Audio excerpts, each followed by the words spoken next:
Ladies and gentlemen, your hosts, Michael Wilkes,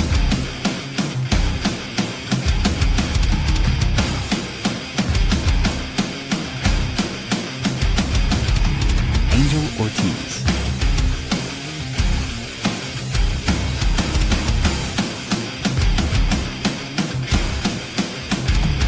Dr. Chad,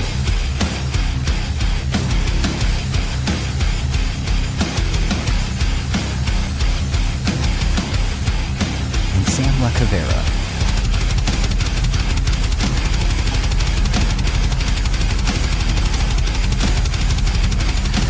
Go check out beardedbrowns.com and be sure to like, follow, and subscribe.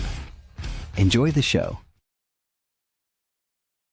Welcome, everybody, to a wonderful, extra special, fun-packed show. I wonder why it's going to be a fun-packed show. Well, the Cleveland Browns went head-to-head with the Green Bay Packers, the double-digit favorites. There's no chance the Browns are going to win this game, and everybody witnessed something amazing, that these dogs went in and chewed up those cheddar cheese heads and spit them out. We're going to talk about it tonight. It's going to be a You say everybody, but I walked out of the game. Mike at the 4-minute mark. Mike was one of many people that was. I can't believe you brought that up willingly. I thought we were going to have to drag that out of you. Mike, Miles Garrett had something to say about that, but we're going to play that later. Either way, Browns showed up and showed out. I got my victory chain on today. It's the first of many that's going to happen this year, right? Well, at least I said 5 to 7, so maybe I can wear it about 4 to 6 more times, but we'll see. Thank you for everybody for tuning into the show. Like, comment, and share wherever you're at. We much appreciate it. Subscribe if you're on YouTube. Follow us on Facebook, Instagram, and X. A lot of things we'll talk about today. We got Browns news, good, bad, ugly. We also got the game recap, and we're going to bring in a new, instead of MVP, we're going to call them the Alpha Dogs, who we think the Alpha Dog of the game was. And we're going to end the show there and then talk about the Lions, a little bit about the Lions matchup coming up this week, which I think may be favorable for us if we play it right. Nonetheless, guys, let's get off with the show. Browns news right off the bat. Dwan Jones out for the season with knee injury. Surgery. Sorry. That's such a disappointing moment when he got rolled up on, which should be a flag, but that's a different topic for a different day. How do you guys feel about that? It's pretty frustrating. I'm still looking for the details on the injury. I don't think we'll get them. I think maybe after the surgery we'll finally get them, but it looked like an ACL tear to me, like a hyperextension ACL tear. I guess there's mixed reports out there. Kevin Stefanski didn't comment on it, and then I saw some reports that it's not an ACL tear, so I guess we'll see. But that's what it appeared to be. It's just frustrating given that, last year's injury was somebody was rolled on him, like somebody got knocked into him and got rolled on his fibula, broke his fibula. A much less major injury, but also cost him the season. And it's like, young guy with some underlying talent, but needs a ton of work to develop, and he's just not getting it because he just cannot be consistently out there. And coming off that much rehab for 2 years in a row, only to get hurt and have to spend your whole third year rehabbing just to basically start your career over again, your fourth year. Like, you go from year 1 to 4, basically. And so it's like, I can't imagine the frustration. Working in the field I work in, you see it in your patients. But even like my most extreme cases didn't have to have 3 full 6 to 9 month rehab stints in a row. That's so much. So I feel for the kid, and I feel for the Browns, because I think they were trying him at left tackle. They were going to move him back to right tackle where they thought he was more comfortable. And I think ultimately he had a shot to develop into at least our swing backup tackle as just a really important thing to have. And it's such a bummer that we just went from shorthanded to just nothing at tackle now. I think it's a bummer as well, because he obviously had the surgery last year, overcame that, lost a bunch of weight, came back in. We thought a healthy lineman, which we apparently need very, very badly. And obviously an Ohio State guy, so we all love him, since the beginning. And to see something like this happen and devastate the offensive line more than it already is kind of upsetting and keeps us in awe pretty much, because we have no idea what we're going to do with the offensive line right now. And I will say optimistically, like, I don't know that this makes us worse immediately, because he was playing such terrible football. Yeah, I got numbers on that. On the left side, but they were going to move him back to the right. That was that's where he played when he got, they were going to move him back to the right and swap them. And either way, even if he wasn't playing well, the goal was just to develop him and expect him to play better as the season went on. And at worst, he gets benched, you play somebody else, and he still is a backup that can keep developing as a backup. So I think it's not as bad for the team as it is for him, but it does make us really shallow. And it became really evident even before this game when they re-signed they signed 2 tackles, one with a lot of experience over the last couple of years onto the practice squad. It was clear they thought they needed more answers there, and now they're going to be looking for another one. Yeah. Jones on the left when he was on the left side, he ends the year with a 43.9 pass block grade on PFF and a 30.6 run block grade. So that's what Chad meant when he said I don't know if we could get any worse, but you just like the idea of him being there and kind of developing, and the idea that they realized, he's struggling over there. Let's move him to the right. And it seemed like they had something going there for a little bit, and then he got rolled up on, and it's like, crap. It just sucks. It sucks for him, and I couldn't imagine going back to back years with surgery like that. But him and Deshaun, man, it's like that's a huge worry when you're out of football that long. And you're playing just a handful of games a year. Like his first year, he played a lot, and then he got hurt, and that cost him. But like now, he's in that like Deshaun era where he's played a couple games, he's out. He comes back, he plays a couple games, he's out. Like you're just away from football for a long time in a row when that's the case. And they're in different situations, but the idea is that very clearly doesn't help you with any rhythm or development or improvement in your game. So.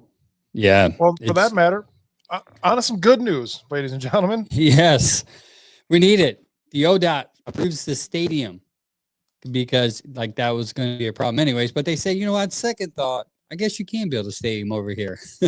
Maybe Haslam gave them money. Maybe they realized they're just being difficult. Either way, is working out. The stadium is continuing to be built, which is good for the sake of that. It was going to happen anyways, but for those that like it was a little bit of I'm just glad to hear it. It's one of those things where so many people that hate the stadium plan made such a big deal of ODOT not passing it the first time around. And so it's like, good. Now they went back to the table. They talked about some of the issues that were, causing a problem. They found a way through it, and now it's going. And now it's like, okay, now we can just move on, because we all thought it was happening every way anyway. So it's like, okay, now it's official. Let's go. Yeah. That's good news. I can't wait for it to be built. Obviously it's going to increase prices for tickets, but it's going to be a beautiful stadium for me to drive by and maybe hit the lottery and see a game or two. Either way. Flacco. I'm all gamed out. Yeah. Mike's like, I went to the game. I went for a quarter and I left. I'm done. No, I didn't do that. I was there since 8 in the morning. It wasn't tailgating. I did get to see something cool though. No, you did. Yeah, talk about it. We got the on-field experience where we actually got to carry the American flag out with a bunch of other fans. Ran into Bernie and Bob Golick in the tunnel as well. A bunch of other alumni was there because it was just a great day all around. Just very tiring. 40th was the 40th year of the Dog Pound celebration or whatever. Is that? Yes, and they had a ton of alumni there. It was awesome. It was cool to see. They had a big C-30 flyover afterwards, and I was so worried about getting that giant flag up. I missed the plane. So I missed a lot that day apparently. So let's move on. That's the first time this past week and on Sunday was the first time the Browns beat the Packers since 2005. Romeo Cornell was the coach. Congrats to Kevin for finally beating them. And it doesn't get any easier with the next opponent because we haven't won the last 5 games against Detroit. And Detroit, by the way. The last 5 games in Detroit have ended in losses. Flacco gets to start per Kevin next week, which It's not a shocker, right? Is anyone shocked? It is very hard to make that move off a win, and I know some people will be like, "But you won with your offense still stinking." It's just this early in the season when the whole point of Flacco being here is to get through the really turbulent first part of the schedule until somebody else is ready to go. Like, this just feels like it gives them an easy out to have to even think about changes for one more week. Even though he had, pretty underwhelming week again this week. Yeah, I got to watch the 22, and it was, I was very frustrated Sunday, and I'm like, it's time to put in Dylan. Of course, as an emotional Browns fan, I'm speaking in the moment. Then you sit back and you see, like, man, it's 50% Flacco, right? Because you're like, man, when you watch the 22, you're like, man, there's open guys there. But then you rewind it back and you see he has like literally a left guard in his hip, like, and he's rushing the passes because he doesn't trust his line yet. And it is a lot more than just that. I mean, receivers are bunched up. I mean, we'll get into it later, but it's a mess here in the first 3 games, and they need to fix something offensively if they think they're going to score more than 13 points a game again. But absolutely. Jackson Daniel actually sent me a message, said he was here for the game. I believe he's in Chicago. I forget where he's from, but he said next time we're all going to get together. Next time he's in town for a game. So yeah, that'd be sweet. Yeah, let's do it. Chad will fly in from California to hang out. Again, I would love to. On to our segment of the night, our favorite segment, one of our favorite. It was hard to do one. We figured it. We talked it out for 15, 20 minutes because we weren't going to do it. But I was like, let's get it going. Good, bad, and the ugly. Brought to you by Doug White from Allstate Insurance.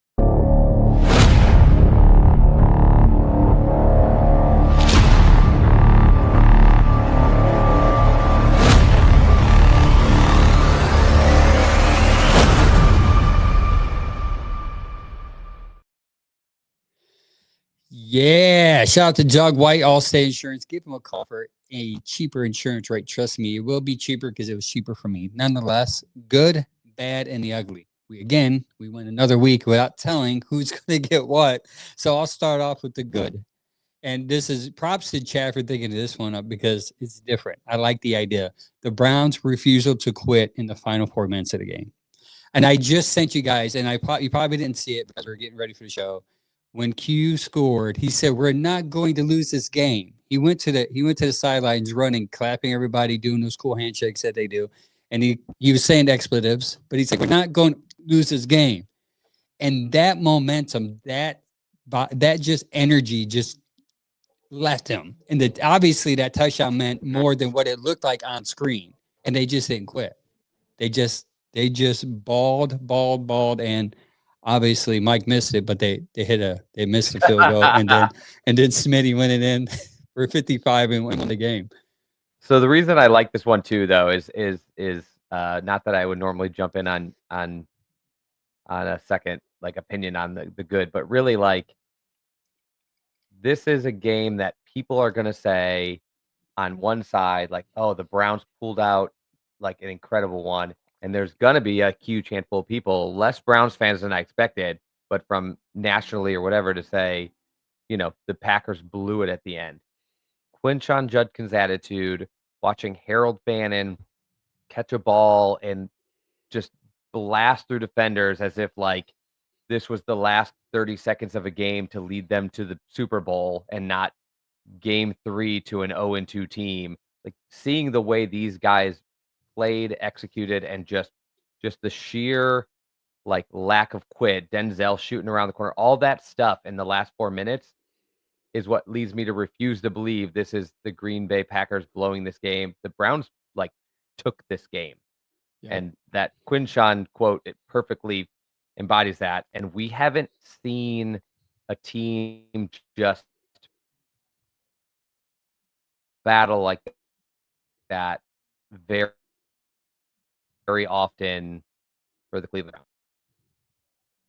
I agree.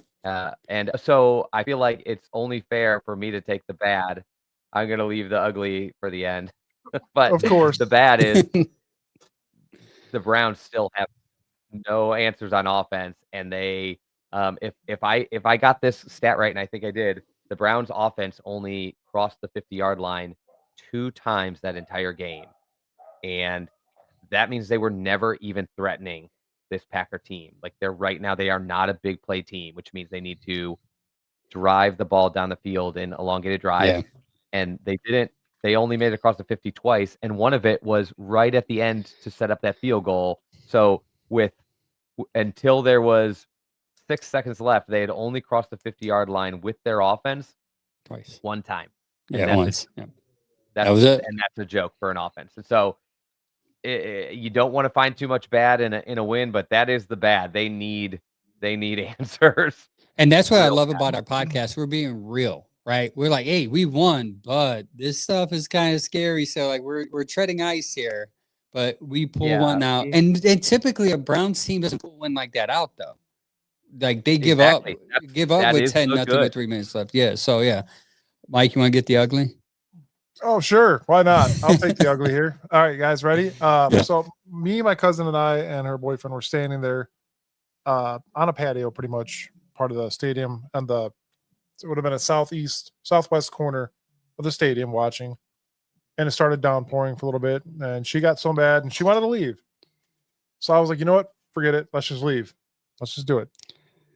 So the ugly of today is the Browns fans leaving early. And Miles, here, I'll play you what Miles said. Miles said something. I saw some of the fans leaving, and I just knew they would be missing out on something special because I knew we still had something in the tank. And those guys over there on the other end are tough. They made it tough for 60 minutes, and we just grinded away and just made just enough plays. Yes, that was for you, Mike. He saw you. He's like, that guy with the beard up there, he's leaving. I'm offended. How do you feel? So that happened. And it's funny how this worked out because as soon as we walk out of the stadium erupts. You hear everybody cheering and fireworks. And I'm like, oh, so here's me pulling Hulu up on my phone so I could watch it. You were there and you're watching it outside the stadium. So I'm literally this is the saddest, most heartbreaking story that I can think of. I absolutely, the first time you messaged that, I'm like, please tell me this is a joke and I'm misreading it, because this has to be one of the most exciting and electric Browns wins in a long time history. Yeah. Since 8 games that's for sure. But anyways, so I put on Hulu and I am 2 plays behind. So I get to watch a field goal, then Judkins run in. And then, dude, when Judkins hit that touchdown, that place, you could hear it by the parking garage over by St. Clair or Lakeside. It was insane. So here's me again, watching my phone, completely sober, by the way. Completely sober. So it made it worse, huh? Oh, yeah, it did make it worse. I almost wanted to cry. And my cousin's like, I'm sorry. I should have just stayed. I'm like, yeah, you should have.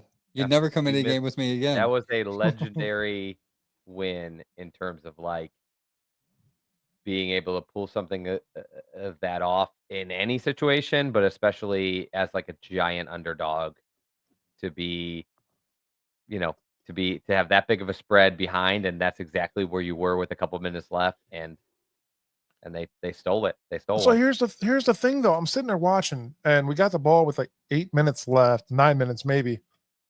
And we were unable to move the ball. And I'm like, come on. Just like, you got so much time left to be able to, win this game, pull it off. And then we got down to that 4-minute mark. And I'm like, there's no way. Apparently there is a way. Yep. Yeah. So we're all on the same page. And you're right. Challenge accepted. You would think, because Shad said it, they haven't crossed the 50 besides once or twice all game. The offense is stagnant. How are they going to score 10 points in 4 minutes and 3 minutes and 38 seconds, right? And they end up finding a way to do it. It's incredible. This is the type of win that can change something in that organization, that locker room. I know I don't want to sound like I'm overhyping it, but it seems I think you're exactly right. The way that Mike will probably never leave a game that's 10 points away at the end of the game. You know what I mean? Like, our mentality is like, oh man, now that we know this is any chance of a possibility, we would have to stick it out. What situation are they going to be in where they're more than 2 scores down with 4 minutes? I don't think you're overhyping at all. I think this whole team is going to look at this win and go, "Oh yeah, we're not out of it." Especially with that defense, right? The defense is Yeah. like, if you could give us that the offense scored 10. By the way, Green Bay averaged 27 per game up to that point. You could give us a shot. So obviously the offense is behind. Needs to catch up. 3 games in, a little worried. But I think everything's that defense, man. It just made some big plays. Let's get into the game recap. We're kind of waiting for a guest, but we'll just get into game whenever he pops in. We'll just bring him in. Game recap brought to you by Lego Heads Barbershop, located in Berea, Ohio. Go to Lego Heads Barbershop, get a nice little beard wax shave, little lineup. Let Marlon know that we sent you. Yeah, I brought it up. Packers averaged 27 points per game, and they got 10. That's a win for our defense there. It was crazy. Let me tell you, like I was at a church function. What I mean by church function was I was supposed to go to church, but I have a son, and my wife decided, hey, let's drop the kids off at daycare over there and walk outside to this coffee spot and drink coffee outside. So we had a little date night, a little date day. And I thought to myself, like, and I was just thinking of some stuff I was reading. I'm like, man, Packers are susceptible to the run. No one's really ran on them yet. I think we can run on them because we had the off. And I just posted, we're going to win by 3. I had this feeling we're just going to win by 3. And I posted it, and we ended up winning by 3. I had this feeling, even when we were down by 10, I'm like, something is going to happen. And when Delpit intercepted it, I actually thought he was going to run it in. I was like, dude, we're about to score finally. Our first interception since the Denver game of last year. And we're about to score a touchdown off it. Nonetheless, we scored anyways. So this is like it was like, it just, for me, the whole day, so it felt special. When he kicked the kick, I couldn't do anything because I had my son in my hand sleeping. So I couldn't even scream. Almost had a brain aneurysm with all the excitement coming through my body. But yeah, so we held them to 10 points per game. Not only that, man, we made Love very not lovish, right? Made him look very ordinary. I got some stats here. He was running for his life all day. Yep. Running. I don't know if you guys saw the clip from Miles. I hope most of our fan base saw it, where he was screaming. The linemen were screaming for him to run, and you're right. Like he's a very good quarterback. People are feeling very good about him to start this season, and it has started very good for them in the first 2 games. And you're right, they made him look pedestrian because they put so much pressure on him and they made him so uncomfortable. And probably the biggest single thing that came out of that was we finally got our turnover. But they did. We shut them down. Like, we had them score less than they're typically scoring against other teams, and we had him not only rattled but just on the run and so out of his element. Yeah, Jordan Love, first game of the year, first week, 2.84 seconds to throw. Week number 2, he had 3.14 seconds to throw in the pocket. 3 seconds to throw. Can you imagine having 3 seconds to throw in the pocket? Nice. But against the Browns, he had 2.54. So that 0.3 of a tenth of a second made a huge difference. It rattled him to where he was pressured. We have the stat. We have the number somewhere. Where he was pressured. And the rally, he made some of those I like, and I wish they did this as a stat, and they don't. The only thing I don't like about time to throw is that it can be telling, but some of the fastest releasers in the game, it makes it look like they're pressured and they're just really quick at getting rid of the ball, like Drew Brees style players who just like hike, go. But a lot of those were the pressure was there well before 2.5 seconds. Yeah, he was running in order to make that throw. You know what I mean? Like he was bailing the pocket in order to make that throw too. It wasn't even like he had 2.5 clean seconds. He sometimes had 1 clean second. No, he did. Yeah, it was right? It was 22 dropbacks. It was 1.9. Yeah. 1.99. Yeah, less than 2 seconds. Yeah. It's bad. And 22 dropback. Actually, it was 45% of the dropbacks he was pressured. 22 of the dropbacks, he had 1.9 seconds to throw. Oof. That's quick, guys. I mean, I know we're probably getting deep in the woods with statistics here, but Think about how you can't process an open receiver that Right. quick. You just Right. can't. The routes aren't done, and the best part about that is he is a pretty experienced, savvy quarterback. We will play quarterbacks who will handle that much worse. We were able to shake him, cause a lot of incompletions, cause a lot of like throwaways, get a lot of several sacks. And one interception. What that will lead to with lesser quarterbacks is more interceptions, more errant throws, potentially strip fumbles. So it's a very positive thing if we can keep this kind of pressure up because not everybody will handle it as well as him, and that's huge. Yeah, Collins had 1.5 sacks. Graham had 43% pressure rate. That's guys not named Miles. By the way, guys, Miles alone had 4 sacks. He had 10 pressures for hits. Sorry, and Yeah, he's up. Well, yeah, he he's had up to he had 4 half sacks his for the sack. year. Yeah. Yeah, he's up to 4 sacks for the year. He had one yesterday. The reason I thought it was important to put Graham's 43% pressure win rate is because the average pressure win Yeah. rate for an offense or defensive tackle is what, 9%? Nine. Is that what I Nine. read? Single And he was digit. pressuring on 43%. 43. So for everybody out there who had a ton of questions on draft day of like, why did the Browns take this particular guy? This is why. What and the most important thing is Graham had a sack. It was his first NFL sack. The point of Graham being able to cause pressure on 40%, almost half of his offensive snaps, is 5 other guys on the team were able to make sacks because the quarterback can't step up or run. So guys like Mile got a sack, Collins got a sack, Huntington got a sack. Yeah, Like a right lot of those too. sacks are created by that central pressure because the quarterback tries to go around it or can't see the person coming from the side because there's a pile of guards flying into his face and it leads to a sack from somebody else. So internal pressure from a guy like you're going to have games where Graham has almost no stats. He's got a tackle, no sacks. But him creating that pressure immediately impacts every single defensive player. And that is why he is such an incredible addition to this team and something we just haven't had in 25 years. We haven't had a young, talented defensive lineman who can consistently create pressure up the middle. Yep. You know what else we haven't had in 25 years, Mike? Your guy. My guy? Carson. Carson. Carson. Schlesinger. Yes, that Man. dude. Want to talk about him, Mike? That is a Cleveland talk about that Browns guy. linebacker, isn't it?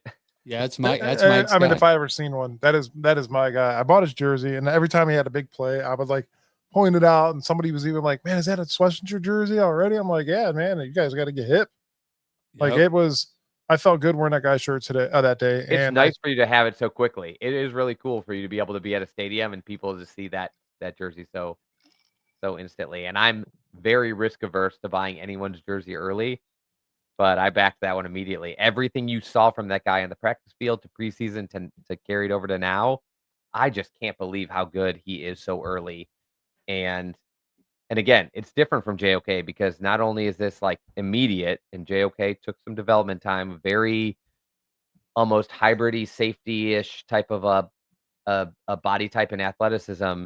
And he also played the will, which no offense, Cleveland is a Mike linebacker. They've been dying for a middle linebacker who was just like playmaker. brutal for years. Somebody who is not afraid to tackle, somebody who is able to read and rush a pass, or somebody who will go straight into Derrick Henry without a thought. Like that is something that just he fits Cleveland Browns fans so well. And it is not going to be long before he's one of the most popular players this city. I really think he's there. If not, these fans are not watching football. He had 10 tackles, 7 solo tackles, 1 sack, and a tackle for loss.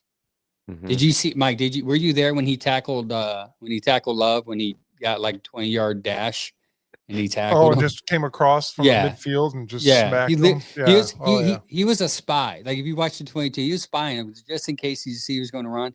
And when he see it run, he didn't even think twice. He was just like boom. He was just there. His instincts are incredible. His instincts are absolutely incredible. Maybe the best we've seen. And on that big sack he had, I heard many people say, like, why didn't Love get rid of that, or why didn't he throw it Too away or quick. whatever? And I know Cover. why.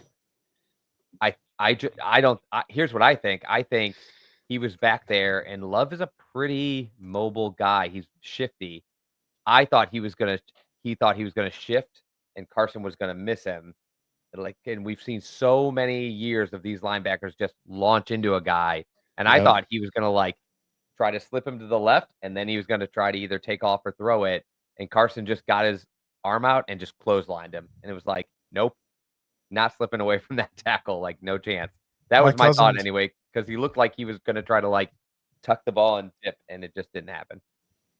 My cousin that's actually a Green Bay fan as well said Mike Cass had a special spell against the Packers. It won't happen again in the future. Mark my words.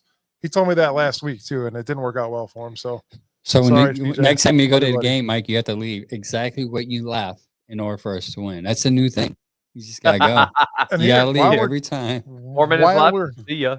Oh no, we're not doing that again. But while we're talking Mike's about like- Green Bay fans, I'm never have doing one that here. again. I have a Green Bay fan here. The guy's name is Bentley Turner. I actually met him this weekend. I'm gonna bring him in here right now. Hey, what's up, man? How you Bentley, doing, what's up, sir? buddy? How you doing? I am good. How are you? That's the I'm big doing question well. this week. You seem So I- pretty. You seem pretty chipper today. That's good. That's good. Hey, well, let me put it this way, man. It was a wake-up call. We were feeling ourselves a little bit, and I have to admit, we did kind of look at you guys as kind of like a stepping stone. But the fact that you guys had a legit defense, that was going to be a problem if we didn't click on offense, and that's what happened. You know, we got Yeah. got. So it was a really cool experience. I met Mike at Margaritaville down in the Right Right. here. There's me. Yeah, and look at Paul that. Freeman. and How many margaritas did he have it before this picture? Can you answer that question? Cool. considering we're from Wisconsin and Green Bay does not have an owner, Oh, it's a community team, and the fans up there are super committed to the team, and the season tickets are in such demand. There's like waiting lists. These things get fought over in divorce proceedings. They get left in wills. They're like gold, and I'm in Milwaukee, so we have to go to Green Bay to see some games. They have a package, and we found out sometimes it's harder to go to Green Bay than it is to travel. So Mm. my family, which you saw a glimpse of, we started a tradition about 20 years ago because it was hard. It was too hard to get Packer home game tickets. So we said we do an annual family road trip every year. We pick a city and we go. Historically, we said nobody wants to go sit in an open air stadium when it's frigid. And so Amen we to try to that. go to warm weather cities. So we've been to all of the, Florida and Cali and Texas, places like that, Arizona. But we said we got to do some Mideast, Midwest kind of stuff. So we picked Cleveland in September, which was It was perfect. good weather. Yeah, it was good weather, right? It It was should have been perfect. perfect. It Yeah, should have it been was. perfect. I heard you got a little bit of rain, which is Oh, the disappointing. rain was that was nothing. That was Yeah. nothing. Really? Because one person in this podcast said it was overwhelming and he had to leave the game early. Yes. That was my cousin that had to leave the game, and we Yeah. left at the 4-minute. I'm not kidding you. You left Bentley, at the 4-minute mark. All you had to do was wait we 20 left more with seconds. 4 minutes left. Here, 20 man. seconds. Well, you got to remember, considering what was going on at the time, they probably thought it was over. And I'm probably sure. Yeah. The Yeah. What- best part of the game was the last 3 minutes and 30 seconds. Yeah, it was agree. over. It was over. And Yeah. then all of a sudden it wasn't. It wasn't. Yeah. Until it wasn't. How, so quick question. What do you, as an out of towner, because Cleveland gets dumped on a lot as far as like people saying Cleveland's a horrible city, blah, blah, blah. What do you think Right. of the flats? What do you think of the vibe? What do you think of the restaurants? Give us your honest opinion. I'm gonna give you my honest opinion. First of all, it's a blue collar tiny city, and I can see that they tried to use some of the old architecture and build on that waterfront, which we're doing the same thing here in Milwaukee. Downtown Cleveland is very similar to downtown Milwaukee. You guys got the Lake Erie over there. We got Lake Michigan. You had stuff on the waterways. We got, waterfront properties off of the rivers that flow into the lake. And they, you guys have the flats. We got something called the Third Ward and Water Street. It's the same concept. So these old industrial cities that have water transportation or waterways, they turned it into a destination point. Now I'll tell you, your stadium, that was one of the easiest stadiums to get through for an out of towner. We didn't drive. We parked. We left our cars out by the airport. Came in from Park Brook or Brook Park or whatever Brook it was. Park. Oh, Yeah. that's where our new dome's going to be That's at. where the new stadium's going. Well, okay, I heard that. I'm like, why? What you guys got is cool. Oh, you want to know Yeah, why? go there in 'Cause what- December. Not cool enough, Yeah, go- apparently. It's cool, man.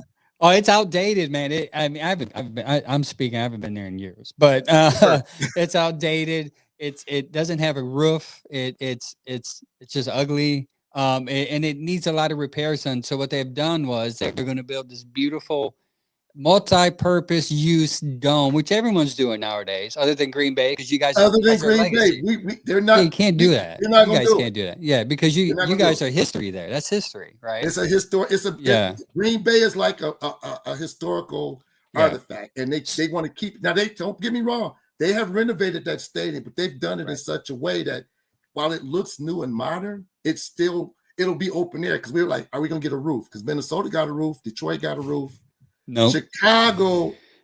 they got to. They're kind of good. They're moving too. Yeah, Green Bay is like, we're Here's gonna a stay big- pat. Here's a big difference.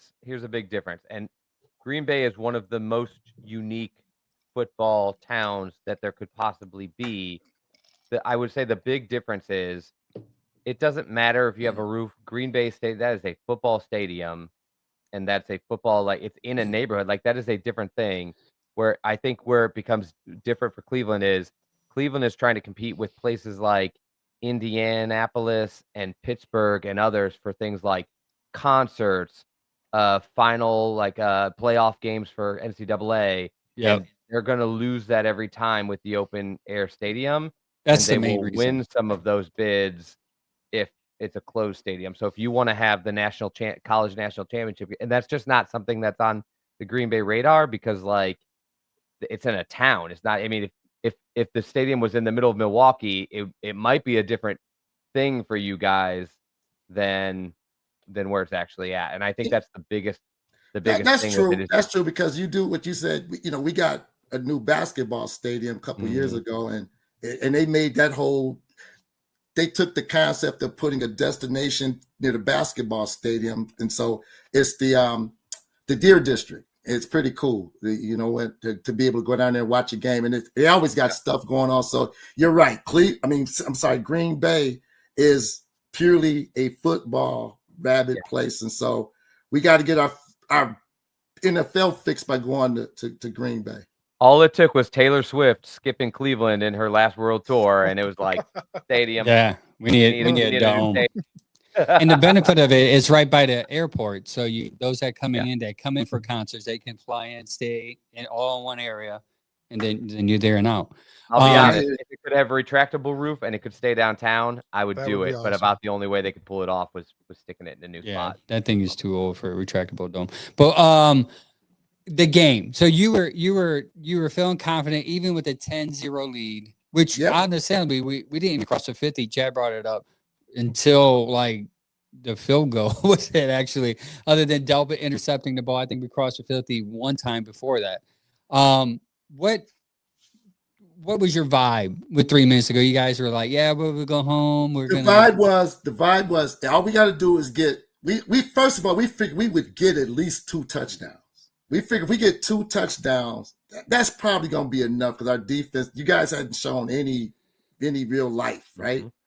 And we're like, get the second touchdown. This game is over.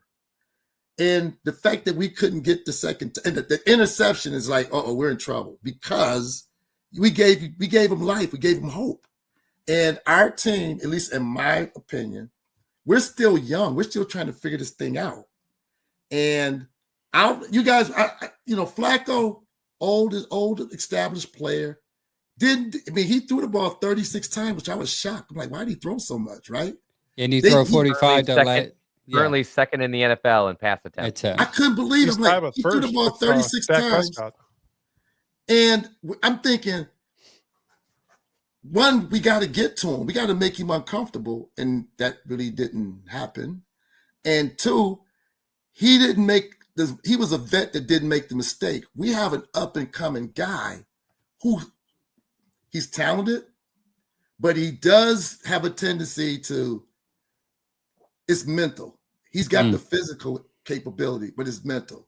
And sometimes he'll just make a throw like, why would you throw that? Or what that did you Delpit see? throw. Yeah. What did you see? And he holds on to the ball a little too long. Some of the first sack, he didn't have a shot. But a couple of those sacks that he got, he could have avoided that. Or at least run. You know, I'd rather run for a yard than lose 5. And you're going to get hit anyway. So why not get hit trying to make progress, right? For sure. We spoiled as a quarterback from a quarterbacking standpoint. We are Yes. extremely spoiled. I watched Brett Favre for 16, 17 years. I watched Aaron Rodgers for 16, 17 years. And even our guy, in spite of his inexperience, we've been to the playoffs like every year, right? Chad and I talked about that earlier. But he's got to get better. We have to know, is he the guy that's going to learn and as he has success, or has he plateaued already and he's going to regress? We got to figure this out. So I'll bring you back to the interception where I think LaFleur said he called that play. And he said LaFleur called the play. He did. So do you think Love should have pulled it down and just ran? Here's what I think. Here's what I know would have happened with Aaron Rodgers. I'm audibling out of that play. Yeah. I'm not going to run that play. Because if you get a first down, you most likely win. I was You got no timeout. I was sitting next to some Cleveland fans and said, if we get 2 first down, the game is over. Yep. And I said, you don't play to score. You just play to get the first. You just want to get first downs. You don't need to you don't need to. And the bootleg was working all game, by the way. We couldn't stop the bootleg. I mean, the only way you bootleg, could lose the running. game. Only way they didn't have. I think they were pretty much out of timeouts. And I said they can't stop the clock. Yeah, we Just had keep 0 running the timeouts. ball. Yeah. Just run, because if you pass it, could get picked off, or you're gonna stop the clock if we don't catch it. Just keep running the ball. Before called the pass play. Why? We're still asking that question. Why? Yeah, he wasn't admitted. He that- said, "I made a mistake. I thought too deep." It's a learning it. moment. Yeah. Yeah, but you guys are way above us right now. So I mean, Bentley, when you got Micah Parsons, what was your reaction? Before we if we was going to let him go, I don't know if this is the last question, but I wanted to know what your reaction was. It felt the same way we felt when we got Reggie White. We knew we were going to be good. Defensively, offensively, we think we can score, but if the coach, if the quarterback executes and the coach doesn't get too cute. Defensively, it was like, we got to get a pass rush. Micah Parsons makes a huge difference to the defense because Gary and Van Ness, it opened the doors for them guys because Micah's getting 2 guys are always on him, and he's still trying to figure this thing out. He didn't have a training camp. He just showed up. I think he played 30 snaps too against the Browns. And So he's not they're playing the whole weaning game. him in. They're weaning him in. But this week against Dallas, Oh, they he's just gonna let him play. They gonna let him He play. made an impact. Certainly. I think he made an immediate impact. I watched your Yes. guys' previous game. I watched a pretty good amount of Green Bay for one reason or another. I have some Green Bay friends out here in California, and so I watch a pretty fair amount of Green Bay. But I was actually surprised he made such an immediate He's impact. a huge difference maker. Yeah. What's up, Mike? You have a question? Outside of that's- Miles, I'm like, ooh, this Hold is on. like the next guy coming up. And even Miles said that. It's like, who's better at this point in their careers? He caught you, and he's like, we'll find out after this season because that's who's catching up. So you and I, when we met at Margaritaville Saturday, we had a bunch of fun banter back and forth with your family. That was awesome. That was fun, and that's why you're here today. I just want to let you guys know, next time you come in and yell "Go Pack Go," and it rhymes with Joe Flacco, you might not want to give that guy a little bit of a boost. Okay. All right. It does sound like Joe Flacco, even though Joe Flacco really didn't do much, but it would have been Yeah. different if he was. Absolutely. Didn't do much at better. all. Yeah, Flacco Yeah. fever has faded in Cleveland, but we are hanging in there and looking for the next, looking for our own Jordan Love. Well, you got him. His name is number 12, man. Hey, we'll see. We'll see. I hope see. so, Yeah. man. I hope We were so. I think hoping- We we were have two hoping that he first-round- would get in the game. I'm saying we got to tackle Flacco so he can get in the game.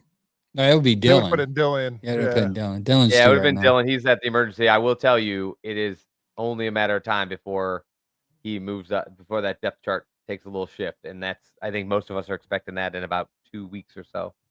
Really?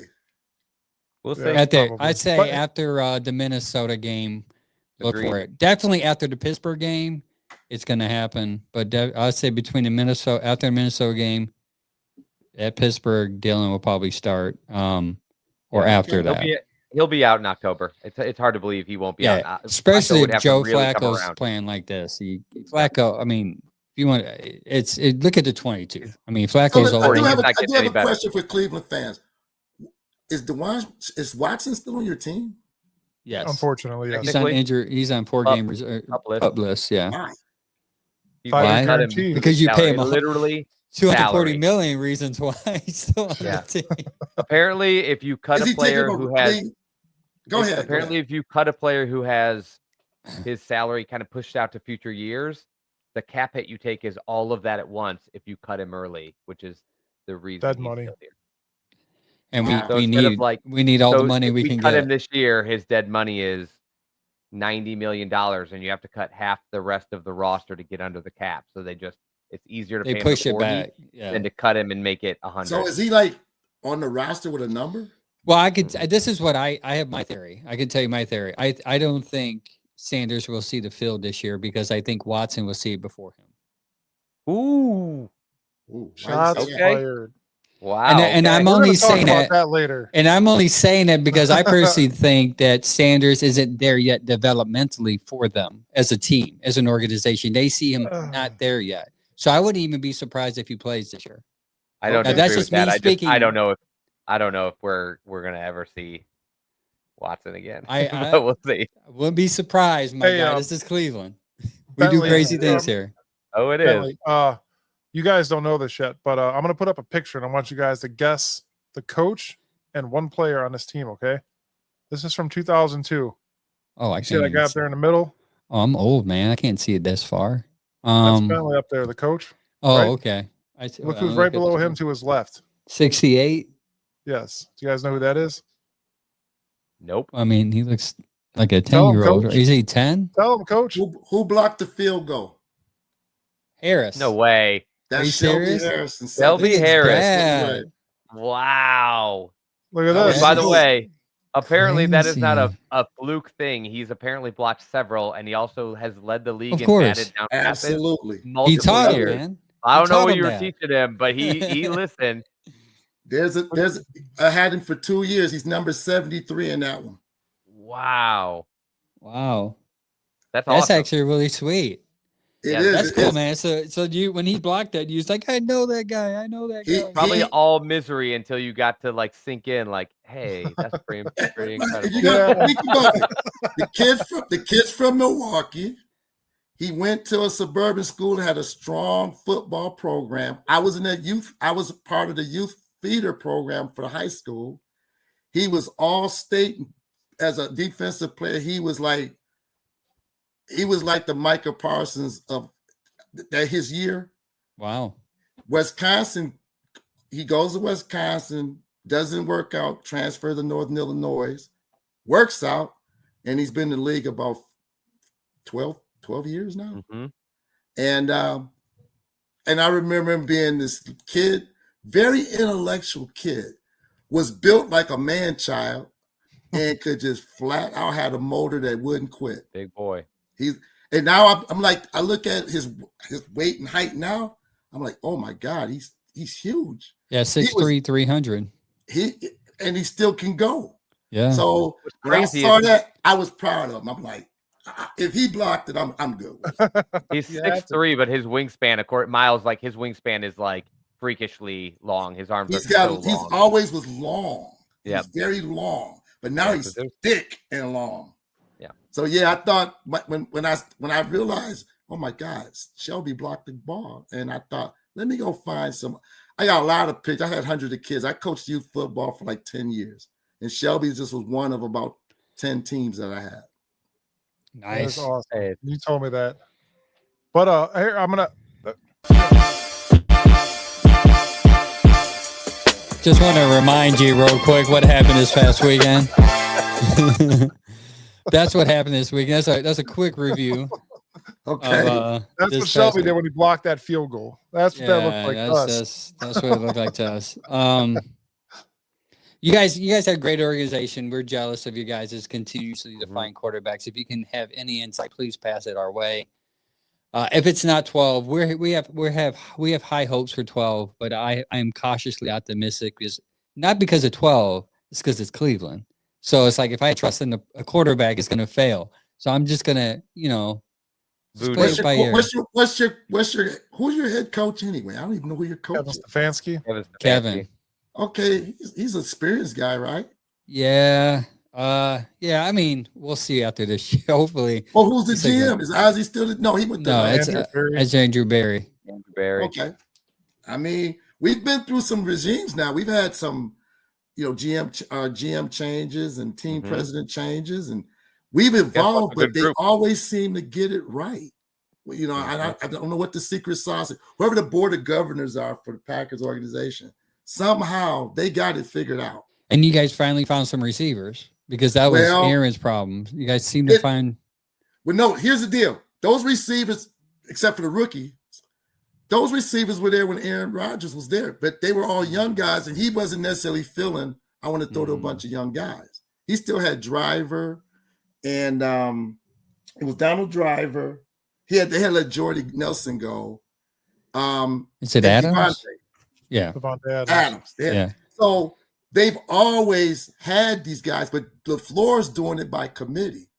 On any given weekend, we have no clue who's going to be the featured guy. That's the way to do it. We don't know who the featured guy is going to be. It just happens through the game. You don't know who's going to catch the ball every weekend, so the guy who I got the most confidence in, even though he's got concussed a lot, is Dobbs. But they're featuring Zero, the kid they drafted. They're going to just put him out there. Because remember, we had Jaden Reed, who was really good, but he got broken collarbone. And the dude, number 13, the Wicks, that's actually that was really the guy Love played with, because when he was waiting behind Aaron, Wicks was on the team. Third string, played with third string. But they got a mojo working. That's why he gets so many throws. And don't sleep on Tucker Kraft. That dude, man, he's the truth. And we got another tight end who he's the more the grinded out, tough, big run guy over kind of guy. If you hit him, he's gonna go down, but he makes the tough yard. Kraft is the nimble. He's like the Travis Kelce for us. They got to get him more throws. Yeah, he has got a lot of young talent, future for sure. A lot of young talent. And remember, Watson, who was our speed burner, he's out. Then they get Golden, which is like, whoa, what if we had both dudes together? Yeah. We can stretch the field. And as far as running the ball, we got Brandon Jacobs, a year or two ago? That was a gift, because Aaron Jones, a little older, was effective, but they want to go younger. They sent in to Minnesota. It was like, who's going to fill in as a back? And number 8 is pretty good. So it worked out. It worked. They always find these pieces and make it work. On the offensive side, this time they've gone more defensively, and when they brought in Micah, it opened some stuff up. Our defensive backs, you got to remember, we had 29, Xavier McKinney. He led the league in interceptions last year without a pass rush. So I'm like, he's a ball hawk. Once they get Micah playing a majority of defensive snaps and teams got to throw the ball because they ain't going to be able to run, watch what happens. Yeah. I like our chances, man. We Yeah, will see. You guys It's going are to be in a for a good year big for you year. guys for sure, for sure. And Bentley, I want to thank you. I'm glad I met you and your family this weekend, man. Thank you for coming on the show. Well, you got my number, man. Don't be a stranger. Feel free to call or text anytime about some football, man. All right, feel It'd be you. great. One last thing, one more put in plug for. As I had a bucket list item, and I said, if we go to Cleveland, let's go to the Hall of Fame. So that was another thing that we were able to go. That was an awesome experience, and I would encourage anybody who comes into Cleveland, spend some money in Cleveland, but then go see the legends of football, and particularly the legends from your particular team. That was so awesome. I hope everybody was like, that was the best, almost the best. Other than the game, that was the best part of the trip. Yeah. Yeah, for sure. They're building on a bunch of it too. We're proud to so have it. Yes, absolutely. sir. That's about all we got. But All right. well, we'll see what the Guardians do. But yeah, Yeah. Thank you, Bentley, sir. thank you, for man, coming so on. much. Appreciate you. Appreciate it, man. All right. Go we'll see Pack. you, man. Oh, Yeah. Joe Flacco. Joe No. Flacco. Hey, I'll go for them in the See ya, NFC. Bentley. Out there in the NFC for sure. Yeah, that's good. Yeah, that's crazy. He coached up Shelby Harris, man. That's pretty good intertwined there. 6 What a degrees of name. He's been there for a separation. long time. Yeah. He told me that like 20 Um, minutes before the show. I'm like, man, you could have told me that all weekend. But All right, Well, let's I don't think it was as relevant until that happened, but yeah, let's move on to our offense. Judkins was definitely the deciding factor, the backbreaker, the one that carried us to victory in a way offensively. When we had nothing there, him and Fannin, obviously he broke a couple of tackles, but there was one where there's a picture online where you see 2 Green Bay Packer defenders on him, and then and they have a picture next to it say, hey, this is the same play. And he broke through those 2 tackles and get a couple more yards. Judkins is improving week by week by week, by game, and he seems to be a young, electrifying leader or coming up leader for this offense. not only that, think about it as in this form where he has been here for 2 games now, only 2 games, missed a lot of camp, missed a lot, and now is reacclimating himself to football because of the things that were going on. And for him to come in here and show up like a beast and prove his worth right off the bat is going to be great, especially against 2 good defenses. So he's going to get more acclimated. He's going to be able to do more of the play or show more of what he's capable of doing here. I would like to see him catch more out of the backfield, but I think they're slowly bringing him onto that. That might be more of a Dylan thing, or I'm sorry. Not if Dylan doesn't know how to block a linebacker. Dylan needs to learn how to protect that quarterback. That's why I think he got 5 snaps. I don't know if you can.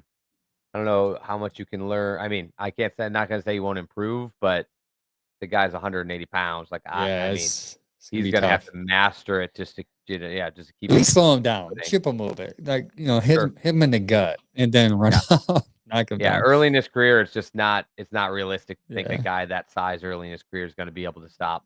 Fannin Jr. and Njoku did tight ends, and when you watch your all 22, you would see that Joe Flacco is very comfortable throwing between 5 and 10 yards in the middle of the field because of those guys, and they seem to get open.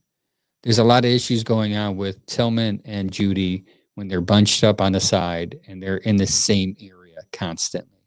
There's a couple times where they're running the same route. It's and this is maybe we can talk about this more later, but the play calling has been weird. Exist, but there's those concepts exist, but similar to that interception Dylan threw in the preseason. If one of the guys is letting a corner work him deeper than he needs to make his cut, or somebody takes a lazy route and cuts early, that's where I think you see guys that should be, between 5 and 10 yards apart, 3 to 5 yards apart, and that's too close, and that's going to. That's actually what happened at Flacco's interception. Believe it or not, it was Tillman and Judy, and I don't know. The corner saw it. The safety saw it. He's just riding it, and they're just too close together. It was just. You cannot have a player who's not covering the receiver right there to see what's happening. It's just But yeah, that Staley effect. That's what next one is. Wide receivers need to be better. I'm glad I brought that up because that's basically what I was going to say. the wide receivers need to be better. Tillman had a better game this week. Judy hasn't really had a consistent game this yet. Mhm. And I think that has a lot to do with the fact that Flacco has not been able to have time or process the long ball yet. The Chad, is your difference, camera off? No. the difference, it looks off. It's just a little guy. The difference between 2023 and now is that he has not been able to throw the ball over 20 yards. He just hasn't. Yeah, whether it's time or whether he's just not seeing it. I know during the flea flicker, he had Isaiah Bond open in the middle. He didn't see it, and mainly probably because the offensive line was in his hip, so he checked it down. I mean, there's a lot of plays that he's still leaving on the field 3 weeks in, and it has me worried a little bit.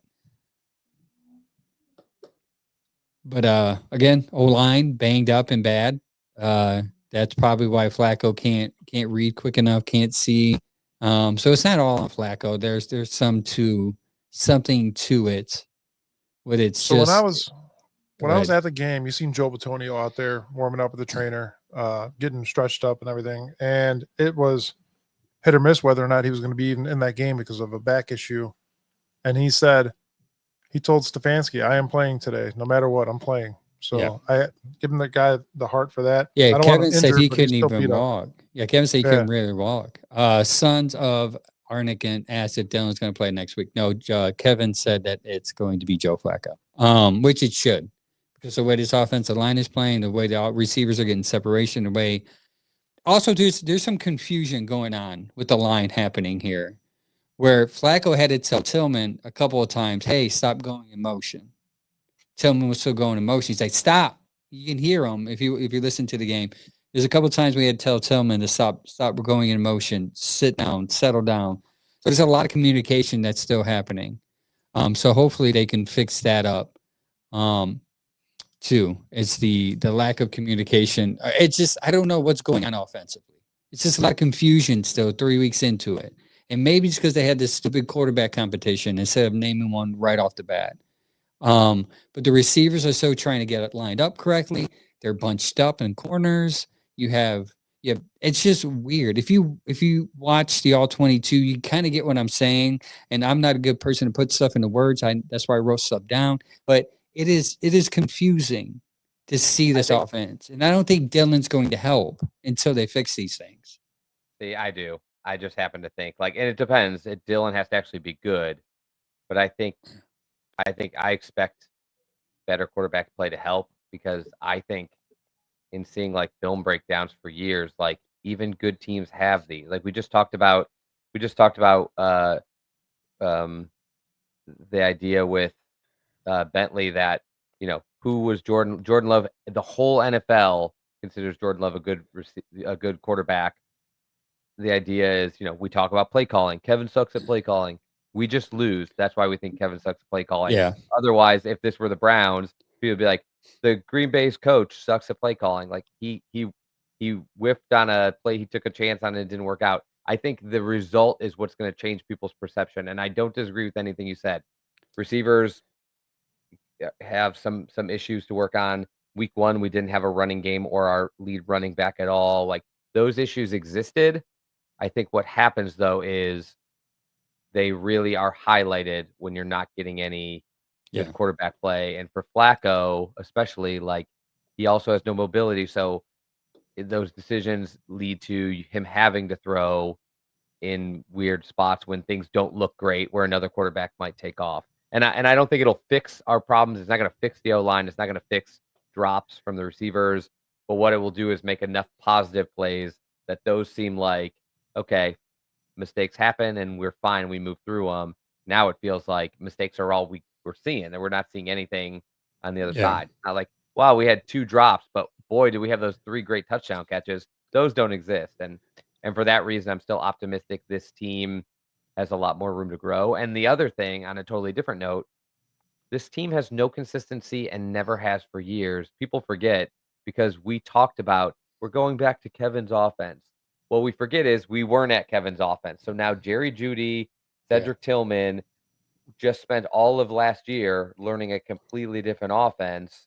And yeah, this one is probably very similar, but a Tommy Reese spin away from being what he played with in 2023. But he also went into a different offense in the Colts. Now he's coming back to getting settled in this offense again. The receivers are getting settled in this offense. The running backs are rookies and Fannin, like he's been incredible. But do we really think he's in the right spot all the time right now? Of course not. So I think we almost discount the fact because we're going back to the old offense that it's consistent, but they are 2023 was yeah. different, 2024 is different, 2025 is different.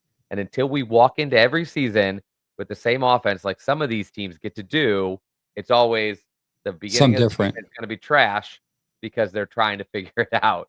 And so like preseason may be a little impactful in a year like this year because of that. But like the Green Bay Packers added Matthew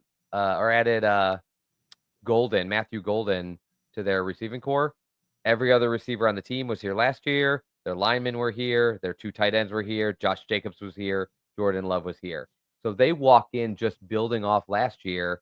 As usual, the Browns walked in starting over like they always do. That's why I'm so pushy about when people are like, we just need to fire Kevin and start over. And I'm like, Again. or if we can get better quarterback play, do we finally get Kevin to come into the next year with most of the players on this team knowing what they're doing already in spring and not a giant learn this entire offense in 3 months situation? Yeah, But I do agree. think that is a big holdback of our offense. You know, Flacco's not playing great, but again, most of this offense is in a new position from last year. A lot of defenses have been playing man against us. I read a stat that backers last week were doing 16% of their defense was man, 80% was zone. But for some reason, they switched everything up and went 30% man and 65% zone against us. And I forgot to write down the Cincinnati and Baltimore, but they switched things up and went man more. So obviously, they don't respect the run. So I think if you run the ball more, they're going to have to move away from man, and maybe that would open up more. Could be. But also, too, it doesn't respect. They don't respect Flacco to move. They expect Flacco to stay there, no That's boot fair. cut, so it's easier to play man. So to your point, maybe if adding Dylan, Good point. him rolling out, they can open. You had things up you had a threat with the legs, and they have to have somebody watching him. And right Yeah. now you don't. You can play almost 11 on 10 because you're like, well, we don't have to even, count Flacco. And again, like the other person has to be good. You can't just be more. Everyone is more mobile than Joe Flacco. Yeah, it could be me. So you can't just be more mobile than Joe Flacco. You got to actually. You can't be DTR. He's much more mobile than Flacco. He wasn't a threat because he couldn't throw. So then they could just play him, expecting he's going to have to take off a few times. But you really do. That's why I'm not in a rush for Dylan, because I'm like, when it's his time, when he's ready, like I agree. made the mistake of putting guys in too early in Cleveland for 25 years. So if it costs us 2 games, 2 more losses that I don't think would even turn around to automatic wins without him, then it's like, yeah, that's the move long term. Yep. So on the special teams, Smitty. Well, first of all, block kick execution. I thought it was Ward that blocked it. And you guys politely corrected me and said, dude, check the tape, dog. So I went back and looked at it. And actually, it was. I'm not going to say Harris. Ward's effort was not amazing. It did look like Ward blocked it. I also won't say, like, the kickers are aware of the rush. And in order to beat a rush, you make your approach faster. It's literally what Smith said a week ago. I was taking my approaches too fast. I was nervous. I was taking my approaches too fast. That's why my kicks were swinging to the left. And like it wouldn't shock me if that effort from Denzel led him to feel like he had to kick it under him. If you try to pop it up, like, so that could have led for the kick to be lower or rushed. Incredible effort by him. Anybody watching that probably did think he blocked it. He looked like Superman in there. He's launched himself. I sent you guys that photo. I'm like, how can he miss that? He was like, he was right there. Yeah, but he was again, right there. he affected the play, I'm sure. Yeah, he did a good job. Shelby, who has a knack for this, got a hand on it. Again, it wasn't the craziest distance kick either, so it's very fortunate. I can see blocking a kick when it's 55, and it really takes all this oomph to get it. but I don't remember 37-yarder or something. Like Yeah, this that was was weird. very makeable kick. The funniest thing about special teams to me is, and we'll get to the second guy, but the most hot seat guy after 2 weeks on this team might have been special teams coach Bubba Ventrone. Now he's got a throne to And sit now on. he just It's had like, now his special teams had probably their best week they've had in a really long time, starting with that blocked kick. Yeah, that helps, right, Mike? Oh, absolutely. I'm definitely also glad we didn't go after that guy from the Falcons. There's plenty of rumor that we were going to sign him as a kicker, and I'm glad we did not do that because Yes, I Smith agree. does happen, and it happened Yeah. in Cleveland Sunday, guys. Smith. It happened. And also it too, take- I said it when it He gets happened. Like good he's enough a to get a T-shirt. yeah, Oh, we got a shirt. yeah. Also, yeah, actually, I made a T-shirt. I'll put it up the link on there. Also, something that as fans we don't think of. As players are humans too, right? So there's a story that came out that maybe Smith was struggling a little bit because his mother passed away unexpectedly over the summer recently. June. Yeah, in July, June, July, and he still was kind of struggling. It was his first game here. Actually, his first game.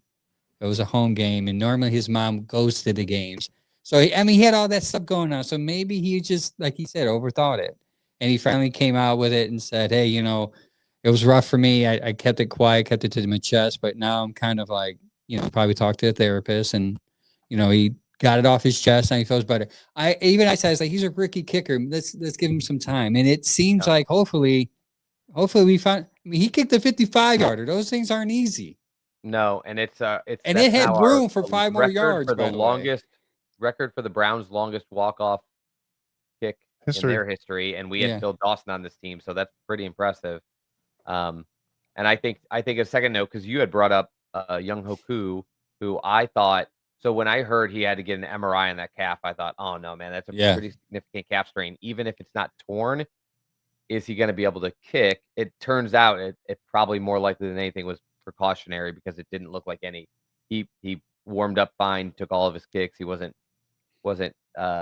he didn't look like he was walking any different. Like he looked good. So chances are he just got a little bit of a zing in it, and they just thought we better be precautious. But I had all but thought, like, what an easy foregone conclusion. If he can't go, you call in Koo, who can fly in and on a day's notice, go out and kick, and he's probably still on their speed dial in case things go wrong. But the reason there's a difference between Dustin Hopkins missing 2 kicks in preseason and you moving on, and Yeah. Schmidt is Hopkins was a 9-year veteran, and when you start seeing those problems, your assumption is, okay, much like Flacco, like we're not seeing this guy, he's not heading towards his prime, whereas Schmidt is a young kid, and if he can get himself established, like it's a different thing to miss kicks in your first ever NFL game than it is to miss your second, third, eighth year down the line consistently. So Speaking it's of kind of nice for them. Speaking of kickers, and when I was on the field, I actually, walked right past Corey Bajorquez, and he was practicing his punch from like the 50. And I was like, "What's up, Corey? You're the man. How's your leg?" And he looked over at me, smiled, and gave me a thumbs up. I'm like, oh, goosebumps. Thank you. Made my day. Want to come on our show? Yeah. Don't come on a beer podcast. Here's a business card. Like, fling it at him. Hey, we had your long snapper on a couple years ago. Mike flips the card, hits him right in the eye. He muffs a pump right after that. It's a Looked like Jack nightmare. Conklin out for 3 weeks because he got hit in the eye. Oh, Yeah, so man. it was a good game all around. Special teams stepped up. Flacco did enough. Our offense needs help. Our defense extraordinary. So we're on to Alpha Dog Award. Okay. Finger. 1 second. Okay. Hey, everybody, 4 days ago was a very special day. That was Angel's birthday, and I didn't make him a cake for this time. Yeah, But I forgot I had everybody, the give birthday. Angel a big happy birthday. He is 23 Yeah, years Mike old got me today. this hat Oh, here for my birthday. Just came in today. Thanks, Matt. Mike Nice. gave me Happy this hat. birthday. I meant to say Mike. Yeah, gave me this hat for my birthday. 44 years old. I feel every bit of it right now, especially with a 6-month-old. A birthday present to you. I know that you had said that you had there's still some worry about the kick and punt returning game. as a present, the Browns brought back Luke Floria to the practice Yes, squad yes. as a player who may be a future piece in the special teams game, and that would keep them from having to sign some other random 30-year-old, not Point right. useful receiver veteran. So we all had thought he was going to be back. I thought it would take longer than this, but we did talk about it on last week's podcast, and apparently he is back. He was brought back to the practice squad yesterday, and so he's back with the team. Thanks, Browns. That's the best birthday gift you can give me, is a guy that is from here locally and had some potential, and he's actually going to come in, hopefully return Cleveland kicks. Browns select. Yes. Luke Florio. Great story. But That on is- to the Alpha Dog Award. We did a poll on our Facebook, and I saw it on X. I saw it on Facebook too. Who are the choices of our Alpha Dog of the Week award? Of the game? So I had Andre Schmidt. We had Malik Collins, who had 2.5 sacks and yeah, a really couple good of game. solo tacos and wreaked havoc. We had Quinshawn Judkins, I believe, who kind of led that last energy and drive. And because I thought Myles Garrett was just too easy and will come up too often, I believe we had Harold Fannin Jr. as another choice. I think Miles can get MVP every game. But yeah, good point. Can't have Yeah, him it's where on you there get to the every point where it's like, I don't want Yeah. him in the poll. It's just Yeah. it's obviously Miles is supposed to be here. And the poll winners went with the special teamer for the time. Mr. Schmidt. walk-off win and a redemption. Cleveland loves a redemption story. That wouldn't have been my pick, but I do think that's a fair pick. I think everybody on that click. And then Mike wanted to add, you only get 4 spots, but Mike also wanted to add Shelby Harris, who blocked the punt that led to that whole ending being possible. Great choices. Grant Delpit's in the mix. I was kind of curious after the fans picked what you guys would have picked, because there just feels like on a week where the team didn't have any explosive offense on both sides of the balls, there were somebody that you're like, that guy was just a dog this week. Yeah. Angel, go ahead. I've been I'll waiting go this whole first. show. I think it's a clear cut. Like, I get the Smith, and I kind of fall into maybe it should be Smith because of the story now. I kind of feel bad for him. Story, Because right. so I'm kind of like, I get it now. I probably, if I had known the story, I probably would have voted for him, right? But my vote went to Grant Delpit, and I'll tell you why. You cannot win that game without Grant Delpit. It does not set up a touchdown. It does not set up Smith's ability to kick the field goal. You don't win if Grant Delpit not only intercepts the pass, but he did us a favor, folks, because we couldn't even cross the 50. He got us to the 2-yard line. Yeah. Which set up the touchdown for Junkins. So The it savvy play. Yes. By the way, it's been what, 8, 9 since the Denver game, since we even had a turnover, let alone an interception, and he almost intercepted the ball and scored. How can you not have Grant Delpit as your MVP? I don't understand. I get the Smith thing. He kicked a field goal. Great story. But Grant Delpit not only did that, he had 6 tackles. That Yep. dude was balling. So it's not just because he Having a intercepted the great ball, year, but he and he just had impacted his the best ball. game in a long time. Yes, a long time. And by the way, that's good for us because we need a safety that plays like he does. Yeah. That's a ball that can hit and that can tackle. So that's why Wow. Grant Delpit gets my Alpha Dog Alpha Award of the Dog. week. So while I agree with that wholeheartedly, good. So I'll do give you him have to say number anything two. I'll else give if him you number agree? 2. He is number No, 2. you said you agree, Smith. but why are you I talking? agree. I agree with everything you said. I do 100% wholeheartedly agree with everything you said. But at the same time, Schmidt, the redemption story 1, coming in here and scoring a touchdown practically for our team with a giant game-winning field goal kick at the end. You wouldn't have had that without him either. That's never happened in Yeah, Browns history. Great, Mike, but that's what the fans already picked. So who are you picking? The dude scored a touchdown. He's a field goal kicker. He scored 7 Mike points is a of 13. fan. He's a He fan. scored 7 points of 13. Not a Mike's taking the single fan pick. touchdown besides Quinshawn Junkins, which was scored by Delpit's interception. I get that. I do. But at the same So time, you're telling me you waited all game to just agree with the poll? yeah, absolutely. I agree 100%. You're like, No, I've been listen, waiting all show to say this. I'm we about need to to prove boost this kid. some. We need to boost this I kid's agree. ego up and let him know who he is. No, We all agree. I mean, there were so many, honestly, that could have been a part of Okay. that. No, just one. It's Grant Delpit. He won the game for you. He literally set you're up to win the defense. And of course, if you want to put Shelby Harris because he just calls the block, that's great. Or if you That want to stopped say them from Joe, tying the if game you and want to going to sit there overtime and and say losing. situational teaching by Kevin won you the game too because they were Right. able to I rush guess I'm down the there. tiebreaker. Yeah, go ahead. You know what? We're guess gonna I'm the call Bentley tiebreaker. Turner the alpha dog of the week. Bentley Oh. is it? He was the one who coached up Shelby Harris. Thank you, Coach Bentley. You're the alpha right, what's dog of the your- week as a Green Bay fan. In a game that was so flat for 56 minutes, it's weird to have so many potential choices. Even Yeah. I'm not gonna go with either of your guys' choices, so this isn't a tiebreaker. Although both great choices. I love Grant Delpit, man. I loved him since the day we drafted him. It was heartbreaking to me when he tore his Achilles. I've said that probably on the air like 20 times. That was Yes. heartbreak to me. I saw that kid as like, this is the next big thing in safety. And I am so glad he has worked his way over the last 2 years back into like a top level safety player. For me, like I said, it was all over the field. There were so many choices. I'll go, since you guys did special teams and defense, onto the offensive side of the ball. And that even makes a tough choice, but I'm going with Quinshon Judkins Yeah. as my alpha Hands dog. And the reasoning why for the offensive side is it's not just that he had almost 100 yards in his first like full game with like his full amount of carries.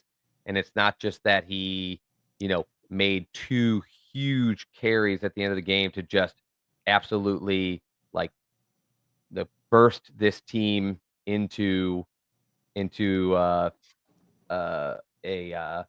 field goal and a touchdown situation late. It's that him running off the field at the sidelines, raising the energy to the crowd, Yeah. walking the sideline saying, we aren't losing this game. We haven't had that kind of dog mentality on this team for a while. Even when we were having that run with Flacco, like we had a lot of good wins against bad teams. This is the first time in a long time we have beaten a team that was better than us. And like part of that is the energy from guys like Grant, Fannin, but in my case, in this pick is Judkins for just having that level of energy and like a guy that has no, scars from the Browns past like some of the other veterans do or some of the players do. It just gives me that like that alpha dog vibe that this guy is like, we aren't losing. We can't lose. Miles said the same thing. Like, we're not losing. We're not losing. And like to see that attitude, awesome. So Judkins for me, alpha dog the game. All of these guys were deserving. When you can put up that kind of a performance in a 4-minute span, I think you're probably setting yourself up for getting some props. I agree. Yeah, that game, Miles, that is that leader, man. Everyone's been begging for him to be the leader. He seems to be stepping up, being vocal with that leader. The defense, I forgot to bring this up. The Packers averaged negative 1.7 EPA rush plays. Negative. Yeah, So- it's why when Bentley was on, he was like, I don't know why you just don't run the ball and run the clock out there. And my first thought was because you end up running off a minute and losing 6 yards, and then you're punting it back to us. Yeah. But that's what they were worried about. They just couldn't move the ball. Yeah. And Judkins had just gotten the ball punched out of his arm by Bush. Yeah, and we should have. Play Yeah, it that was should have been Bush. reversed. That was a fumble all day. Yeah, And I could see why they'd be a little bit worried running Yeah. into Schlesinger and Bush and these guys. yeah, they averaged 2.6 yards per carry, and only one carry went over 10 yards, which leads us to our next opponent, the Detroit Lions, happening this Sunday, 1:00 up there in Detroit. The big thing here, guys, is their offense. To me, is kind of similar from what I looked at, just surface level. I didn't get too deep. I had to trying to quiet my 6-month-old, but it seems to me they mirror Green Bay a lot. And let me explain to you. Jared Goff, week 1, time to throw 3 seconds. 3 seconds. 3 seconds. Week 2, 3 seconds. Week 3, he had 2.9 against Baltimore last night. He had 2.93 seconds to throw the ball. He has had time to dissect defenses. This defense cannot allow him to step back and throw. You want to know why? Because in the clean pocket, his passer rating is 127.3. He's incredible in a pocket. And guess what? It's even worse when he's pressured. It's at 90, so he doesn't miss even when he's pressured. This is he's better. He's a little better than Love right now, so I'm a little worried. I'm not worried about the run game because I feel like we figured out the run game. I think Green Bay went up against them, and Green Bay limited their running Gibbs and the other guy Montgomery 21 carries, 47 yards. I think we can do the same.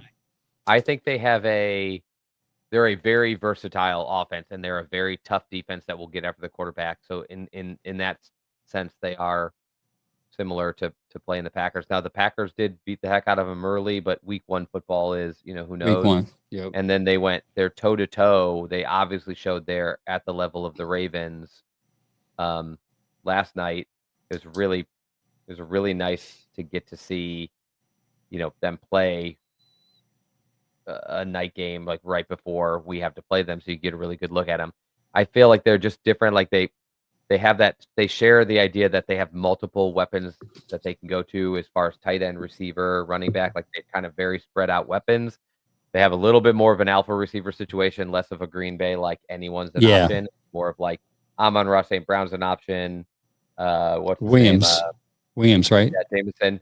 Yeah, Jameson Williams is like a very obvious deep threat. So they have a little bit more defined roles, but that doesn't worry me so much with their secondary. I do think they have the ability to cause a little more problems on the ground because they don't just have a running game that's up the middle, which I think our defensive line will do well against. We're going to have a tougher task getting to the outside with Gibbs, or all the amount of times they like to kind of toss the ball to their running backs. But it is if you can beat the Green Bay Packers, you can beat the Detroit Lions, but it's going to be a very low score game, and I do not think we'll win. Because that's a really tough task. But this game gave them the ability to say, "Hey, we're never counted out. If we beat Green Bay, why the heck couldn't we beat the Lions?" Well, last year I watched Jared Goff to 5 picks in one game, so hopefully our defense. He does can get have more a picks this game. proponent. He does have those games where he can throw 2 to 3 picks. Last time Goff went up against the Browns was in 2000. I forgot. It was 2000 something. It was here against Baker, and he threw 2 picks, 2 interceptions, and was sacked twice. In a win, by the way, by 7 points because Baker threw it last second. Well, he was driving through an interception with 33 seconds to go in the game. That used to be a I'll big take problem. that. It is. I'm glad to see he's over that.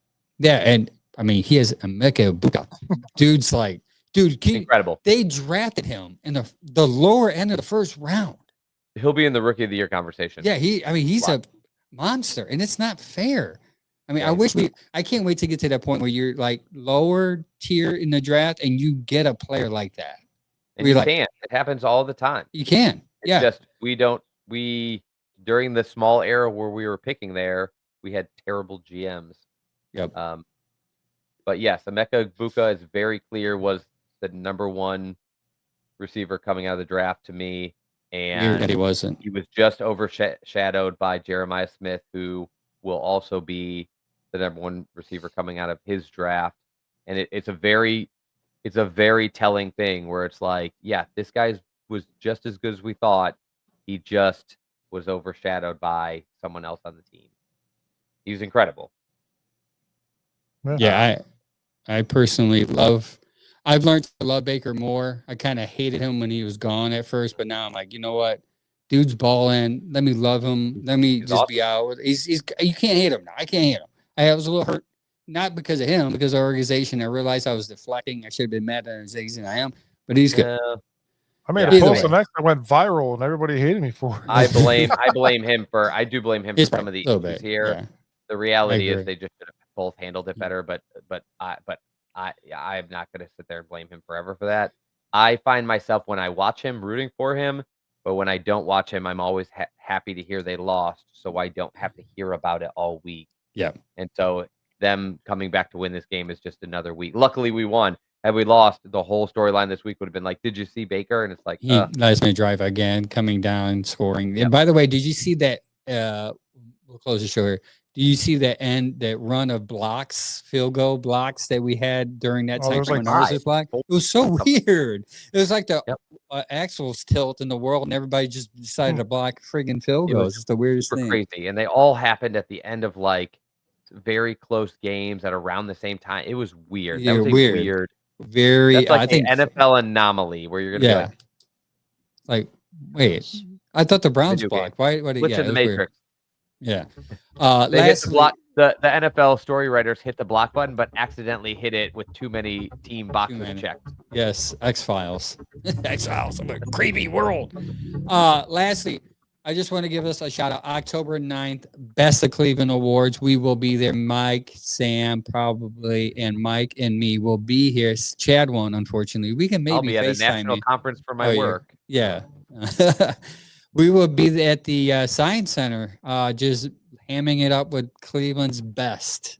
So it took us 3 years to get an award. I guess we can celebrate one night, right? From 7 to 11 at the Science Center. We're going to be down there mingling. The top 3 guests, the top 3 people that won, they were in the top 3 are going to be there. So here we go Brownies, which, by the way, I will be on the Here We Go Brownies tomorrow. Unlike last week, I will be on it tomorrow with Justin talking about the game. in So third tune in. Or second. Second, here we go. Brownies came in second, and then Cleveland, the Ultimate Cleveland Sports Show, I think, was third. Okay. Yeah. See, yeah, we're pretty good. We did a thing. I wish I could make no- it any other day if they wouldn't have. It's weird that schedule they that did meeting. on the Thursday. That's the weird thing. Like my wife's like, "Well, we have kids. Like, I don't know if I can go from a 7 to 11." I'm like, "Well, That is kinda I'm odd. sorry, but I'll talk to you later." But See ya. see you. Peace. You weren't invited. Yeah. Thank you for everybody. No, we're going to try to get a babysitter. But thanks for everybody tuning in. Thanks for the comments, the likes, shares. Please follow us on YouTube. We're up to 535. Follow us on any other platform. But YouTube, we're trying to focus on X right now. Is going great. You want to give us an update? Yeah, we're just over 750, and like I said, we started the off season at 500. We started last year at like 100, but we got up to 500 by the end of last year. Where the goal is to get to 1,000 by the end of the 1K group by the end of this season, and then we're gonna try to keep that going Yeah. Go follow us on X. everywhere. Everywhere. X, Everywhere, yeah, YouTube, yeah. Instagram, Threads. I We're gotta everywhere. catch you guys, Posting. man. You guys have so many followers on Facebook. I need to. Well, catch it's next up. boomer there, Where it man. all Little- started. that's all where it all started. started. That's where we laid our groundwork, and then we just grew from there. We got about Before my 7. time. We're close to 7 there, right, Mike? 7K Facebook. 60, almost 65 right now. Yeah. Yeah, I won't be happy till I catch up to y'all. All right, man. You guys tune in next week live, same place, same channel, doing it at 7:30. Hopefully, talking about a back-to-back winning, back-to-back wins. Hopefully, we're going to Detroit and still won again. And hopefully, it's not Imagine the national media if we walked out of Detroit and Green Bay games with 2 wins after about everybody has us picking in the top 3 in the draft next year, and then after 4 weeks you're 500 and beating 2 of the best teams in the Teams. league. The narratives change real quick. It's going to I'm shift. going to tell you what, right here. If we beat Detroit, it's Super Bowl. Super Browns. I'm calling it right now. We win by 6. Yeah, I do. Browns That's by- my favorite chant. of all Browns time. by 6. Browns by 6. I'm calling it. Browns Browns by by 6. Watch. Back to back, baby. Back to back. Go Browns. See you guys See next you guys week. Tuesday. Victory Until Tuesday. then, Go Browns.